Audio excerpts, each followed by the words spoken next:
Saturday mornings in Sycamore Ridge have a rhythm you can set your watch to. Sprinklers ticking in unison, someone scorching toast down the block, a lawnmower coughing awake like an old dog. Mine began with a pop, a hiss, and a silence so deep it rang in my ears. My rig went dark mid-sentence. 1 second I was trading weather notes with a rancher in the high plains. The next I was staring at a dead set of dials, the faint smell of ozone hanging in the room like a bad joke. I knew it wasn't chance. Equipment doesn't die that neatly unless someone helps it along. So I stepped outside, mug in hand, and there she was cutting across the side yard with purpose. Marla Pierce, 40-something with a crisp bob, and that HOA president posture like she's perpetually posing for a brochure. She had pruning shears in one hand like she'd just given roses a haircut. Only we both knew there were no roses, just a cleanly severed stretch of coax swinging from the siding like a cut vein. "This is a violation," she declared before I could open my mouth. Chin lifted, eyes bright with certainty. "You were warned about unauthorized installations." I looked at the limp cable, looked at the shears, then looked at her. "You know cutting licensed communication lines is a federal crime, right?" Her jaw twitched, but she clicked the shears shut like punctuation and smiled without warmth. "This neighborhood has rules," she said, "and I enforce them. There are moments when you learn who someone really is." That morning, I learned Marla would rather rewrite reality than accept it. What she called an eyesore, I called a lifeline: storm spotting, emergency nets, volunteer links that wake up when sirens do. And I wasn't going to educate her on my porch. I powered down what was still humming, sat at my desk, and did the least dramatic, most effective thing I know. I filed a report. Quiet documentation beats loud indignation every time.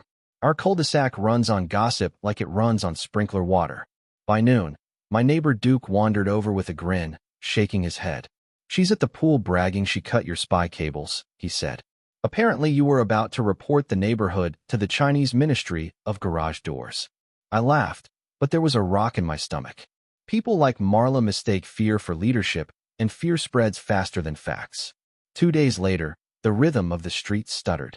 3 dark SUVs slid to a stop with the choreography of people who practice stopping.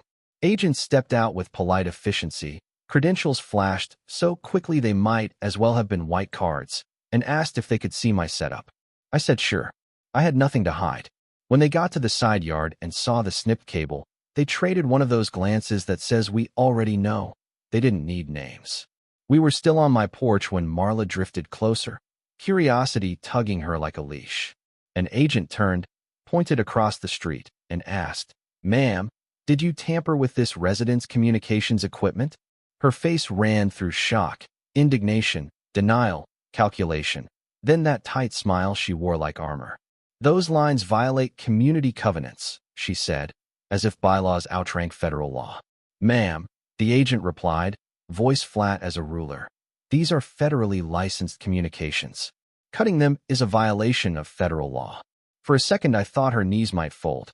They didn't cuff her, that's not how it works, but they made the point and left.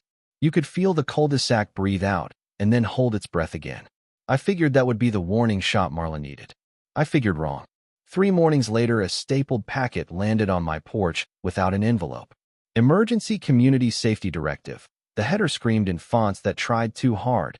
My antenna named as a hazard to health with a ticking 7-day deadline to remove everything or face escalating enforcement. I laughed, and then I started photographing. Don't argue with a bonfire. Show the fire marshal where the accelerant is. By lunch, our HOA group chat foamed over with commentary about how my transmissions were making baby monitors babble and garage doors open during church. Someone even floated pacemakers. I wanted to type a paragraph starting with, "That's not how any of this works," but I didn't. Arguing with Marla in writing is like throwing a meatball sub into a fan. It just paints the room. Instead, I called Cal, the guy I run storm nets with, and he gave me the same advice he always gives: log everything and breathe. Then came the flags. I pulled into my driveway that evening to find bright orange survey markers zigzagging across my lawn like a toddler's treasure map. A utility crewman shrugged at me, said they'd gotten a request from the HOA to check for unauthorized underground lines. My cables were above ground and permitted, but that wasn't the point. The point was leverage. Turn city services into her private cudgel, and pray nobody checks the facts too closely. A county deputy knocked that weekend on a noise complaint. He looked embarrassed before he even asked his first question. I showed him my logbook, my hours, the decibel rating that wouldn't wake a cat. "You're fine," he said, then looked down the street toward Marla's house. "We'll mark it closed." She was standing in her driveway with her arms crossed, eyes bright with that righteous heat that says this isn't over. She was right. The interference started 2 nights later. Bursts that didn't sound like weather or unlicensed chatter. Bursts that landed right on top of me the second I keyed up. Once, twice, 3 times, and there it was, deliberate jamming. It doesn't take much money to buy a cheap jammer you don't understand. It takes even less to not care who else you're stepping on. I filed another report, flagged it urgent. Emergency planes, fireground chatter, volunteer nets. Those bands aren't a playground. The next evening, a white van with antennas bristling like a porcupine rolled down our street. The agents didn't bother with my porch this time. They went to hers. I watched from my steps as they held up a handheld spectrum analyzer that was basically a neon arrow saying the noise is coming from inside this house. They didn't arrest her, not yet. They told her what it was and what would happen if it continued. The look she gave me over the agent's shoulder could have stripped paint. You'd think that would be the end of it. It was the beginning of a different phase. By morning, there was a plywood sign hammered into my lawn. My lawn, not hers. Danger, illegal radio station, hazard to health. She'd staked it deep like she owned the dirt under my grass. I took pictures. Lots of them. 2 hours later, my inbox pinged with a lawyerly letter from concerned residents demanding immediate removal of my equipment for the safety of the community. It read like something Marla drafted at midnight and fed to a paralegal for seasoning. I brought a copy to the special HOA meeting she called that week. The community room was half fluorescent light, half theater. Marla stood at the front with slides about radiation plumes and signal bleed that looked official if you didn't know a S-meter from a speedometer. At one point, she waved to a lean man beside her, licensed communications consultant, who clicked to a slide with my address circled in red. The murmurs were the kind you get when somebody says the word cancer. When the floor opened, I walked to the mic and kept my voice even. "Everything you're hearing about my station is false," I said. "It's licensed and compliant. Federal agents were here. The only illegal device they found didn't belong to me." I didn't raise my phone to show the video of her creeping along my fence line at 2 a.m. with a tape measure and a flashlight. I didn't need to. The room was already starting to feel the weight of her narrative bending in their hands. "Doctoring evidence is still a crime," she snapped, voice climbing octaves. The consultant closed his laptop and stared at the floor. People shifted in their folding chairs, the way people shift when a magic trick goes wrong and they realize they've been staring at the wrong hand. That night, my shack went dark again, not because she cut a cable this time, but because someone pried the lock off my exterior breaker panel and flipped what they didn't own. I called the sheriff. The deputy didn't apologize this time. He took notes, took photos, and told me a detective would follow up. By dawn, the street had a different energy, less curiosity, more fatigue. Folks had watched a neighborhood argument migrate into something colder. They weren't sure which side would embarrass them if they picked it. The van came back. The agents asked me to run the shack like nothing had happened, to keep my logs as clean and boring as possible. "Consistency helps us see the noise," one of them said, and I understood. Sometimes the most powerful thing you can do is nothing different at all. 2 nights later, guy wires on my mast were slashed. The tower leaned like a man who'd taken a bad punch and refused to drop. The cameras caught a shadow slipping away, a hoodie, fast shoes, nothing a jury would fall in love with. I didn't need an ID to know the pattern. I made coffee at 3 in the morning and waited in the hum. The agents didn't sleep. Neither did I. If this were a tidy story, that would have been the crescendo, the lesson delivered, the enemy spent. Instead, Marla changed costumes. Her online persona reappeared with a new name and the same cadence. Random capital letters, breathless claims about being a whistleblower punished by secret feds, my antenna now a covert tower. A law firm letter here, a private security inspection there. Men in pressed polos standing on my porch telling me they were retained by the HOA to conduct safety checks. I filmed them and told them to leave. They did, but not before one of them let his eyes flick toward my camera like he wanted to memorize the lens. The drone was almost funny, consumer grade, loud enough to hear from the kitchen, hovering over my yard like a curious mosquito.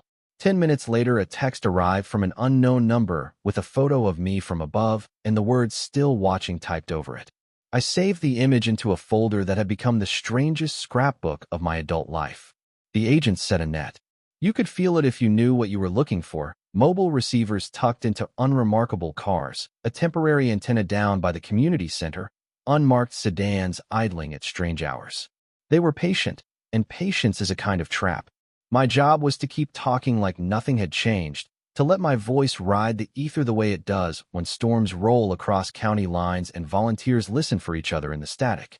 Just after 9 on a Wednesday, a packet went out on a restricted band, quick and dirty, the kind that announces itself to anyone paying attention. The mobile antennas tilted like compass needles finding north. Agents moved on a rental 2 houses down from Marla's. Empty for months, blinds always shut. 10 minutes after the front door opened, they started carrying equipment out. High-power transmitters, a rack with heat scars, a laptop with cables still plugged like a plate of spaghetti, and then a man I didn't recognize in handcuffs, a face that said he used to be licensed a long time ago and had never forgiven the day that ended. Marla wasn't there, not that morning. Her accounts went quiet, the sign disappeared, the board sent out a newsletter about approved mulch. For 3 days the air felt empty in a way that felt good. Duke came over with a 6-pack and sat on the steps like we used to when the world was simpler. Maybe that's that, he said. I've never seen her take a hint, I said. He shook his head. Maybe she'll take a warrant. She didn't take either. She posted again, different platform, same voice, painting herself as a patriot with a hobby and me as the enemy of whatever she felt like defending that hour. Then, late one night, a voice broke onto a band it had no business touching. Male, clear, saying my name like a dare. You think you're safe? And then nothing. There's a difference between incompetence and intent. This was the second one. 2 nights after that my cameras picked up 3 figures slipping over my back fence. The kind of move you can tell yourself is a deer until you see the way a human crouches. They carried a duffel. They went straight for the base of the mast. One pulled out a cutter, the other a canister. I stayed inside. I called 911 and the agent whose number I never saved under his real name. Law enforcement moved like they'd rehearsed it, because they'd been waiting. The 3 scattered. 2 didn't make the fence. The 3rd almost did, until the porch light found her face and there was no denying who she was. Even in that moment Marla tried to stand taller than she felt. I'm protecting my community, she said to no one who cared, and then they read her rights. I watched from my steps with coffee gone cold in my hand, and the neighborhood watched me watching, phones up, little blue record lights blinking like fireflies. By noon the next day, a local reporter was standing by my mailbox asking for comment while the van crew checked my guy wires. I kept it boring. License station, ongoing investigation, grateful for the professionals doing their jobs. The clip ran that night between a story about a school board and one about a pothole big enough to name. And for the first time since the first cut cable, I felt my shoulders lower. It didn't end there. People like Marla don't end so much as run out of road, but it did change tone. The board put out a statement about respecting federal law. The rental down the block produced boxes of gear and the paper trail that comes with people who think rules are for other folks. The consultant resurfaced as a mugshot and a name I recognized from an old enforcement bulletin. Cal texted me with a single word. Bingo. Neighbors waved again. The kind of sheepish wave people offer when they remember you're a human being and not a storyline they were enjoying. The night after her arrest, the airwaves were empty in the sweetest way. I sat in the glow of the shack, headset warm against my ear, and checked in with voices I've known for years. North Texas, the Ozarks, a guy outside Helena who has a laugh like gravel and a habit of checking on people after storms. Heard you had some excitement, he said. You holding up? I'm good, I said. Rig's steady. Logs are clean. Coffee's hot. Then you're better than most, he said, and we rolled into a conversation about a squall line that would miss us both by dawn. Marla posted one more time after she made bail. Something about secret police and a conspiracy to silence homeowners who care about property values. I didn't respond. The evidence was doing that for me in a way no speech could. A week later, the SUVs came back, not for me, not for her house, but for a storage unit off the highway registered to a shell. Inside were the rest of the toys, the good ones, the kind that moved from misdemeanor to felony without much paperwork. You could feel the tide turn the way you feel the air change before rain. The morning after, I brewed coffee and sat on the porch. The cul-de-sac sounded like itself again. Lawnmowers, kids shouting the rules of a game they'd invented 5 minutes earlier, a delivery truck grinding its gears at the corner. My mast stood straight, wires tight, paint nicked by hands that didn't own it, and still standing. Duke ambled over and handed me a bottle like we were celebrating something. "You won," he said. I thought about that. About what winning would even look like in a story like this. "No," I said. "I just didn't lose the way she wanted." He nodded, like that made more sense than it should, and we watched a pair of hawks ride a thermal up past the water tower until they were just pencil tips in the bright. Here's what I learned, and it didn't come in a flash. It came in 100 small moments of choosing the boring thing over the satisfying one. Choosing to document instead of argue, to breathe instead of bark, to let professionals be professional. Power without accountability is theater, loud, righteous, and flimsy. Authority that knows its own limits doesn't need volume. And the calmest voice in the room, the one with receipts and patience, usually writes the last paragraph. I keyed the mic that night and sent a simple line to the net we run for storm season, the one that woke me up to ham radio's quiet, stubborn beauty in the first place. "Station secure," I said. "All clear." Replies rolled in from places I've never stood on, but know by the shape of their lightning on radar. "Copy that. Good to hear. Stay safe out there." And I sat back with the headset around my neck, listening to the good kind of static. If you've ever had a Marla in your life, someone who confuses control for care, tell me how you handled it, where you drew the line, what you wish you'd done earlier. Drop your story in the comments. Argue with me if you need to. Tell me where you think the line between community and overreach really is. If this one kept you listening, hit like, share it with someone who thinks antennas are just metal poles, and subscribe, because sometimes the most ordinary street in America is one bad decision away from becoming a lesson we all need to hear.